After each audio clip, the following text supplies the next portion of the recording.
जय हिंद बच्चों, welcome to the English class with Garima Batra. आज हम ग्रामर का एक टॉपिक देखने जा रहे हैं जिसमें आपको परीक्षा में वाक्य आता है इफ और उसकी जगह आपको अनलेस लिखना होता है। तो आइए हम इसको देखते हैं बहुत ही आसान तरीके से, ताकि परीक्षा में आप इस तरह के प्रश्नों की गलती ना करें। आगे बढ़ने से पहले इस चैनल को सब्सक्राइब जरूर करें, क्योंकि इसी चैनल पर आपको ग्रामर के बाकी टॉपिक्स मिलेंगे, साथ ही साथ letter writing, report writing, explanation और इम्पोर्टेंट क्वेश्चंस भी। तो आइए हम देखते हैं। बच्चों, यदि आपको परीक्षा में आता है use unless in place of if, ये प्रश्न आता है और आपको एक वाक्य दिया जाता है, तो ऐसे में आपको क्या करना है?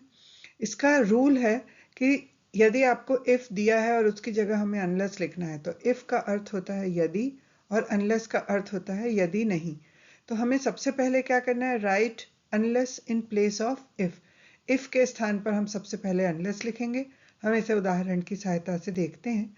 और दूसरे नंबर पर do not, does not, did not को हटाएं, मतलब remove do not, not, does not और डिड नॉट।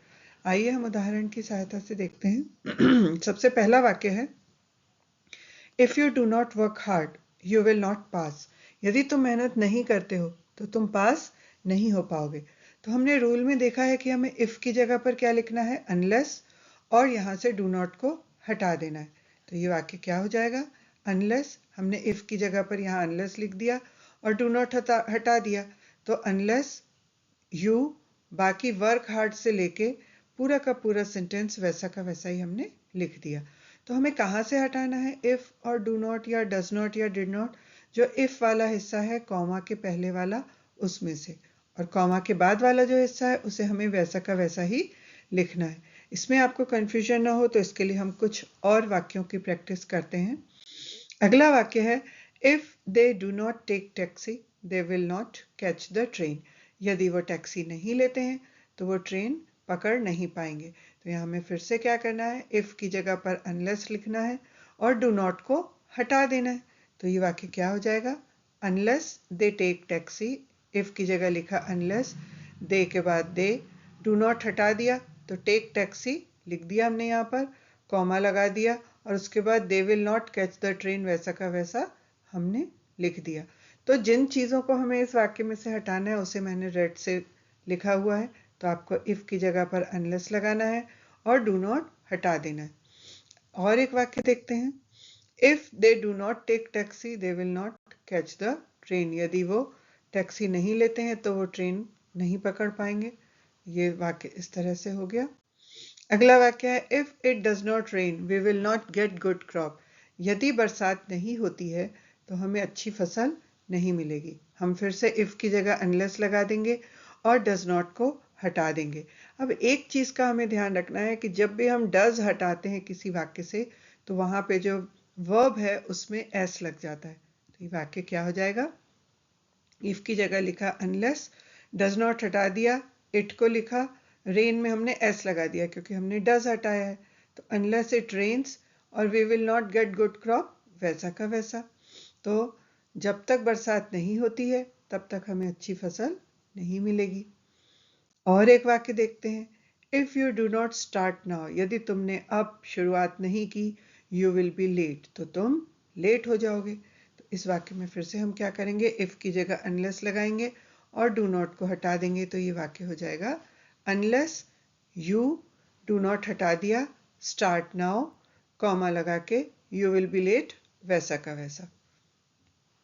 और एक वाक्य देखते हैं, you can not see the Red Fort if you do not go to Delhi. अब इसमें मैंने एक परिवर्तन किया कि जो कॉमा के बाद वाला हिस्सा था उसको हमने पहले लिख दिया और जो इफ वाला वाक्य है उसको बाद में लिखा, क्योंकि परीक्षा में ऐसा भी वाक्य आ सकता है।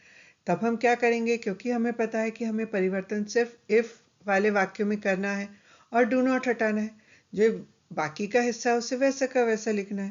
तो हमने क्या किया कि हमने इस वाक्य को you can not see the Red fort, you can not see the Red fort वैसा का वैसा लिख दिया।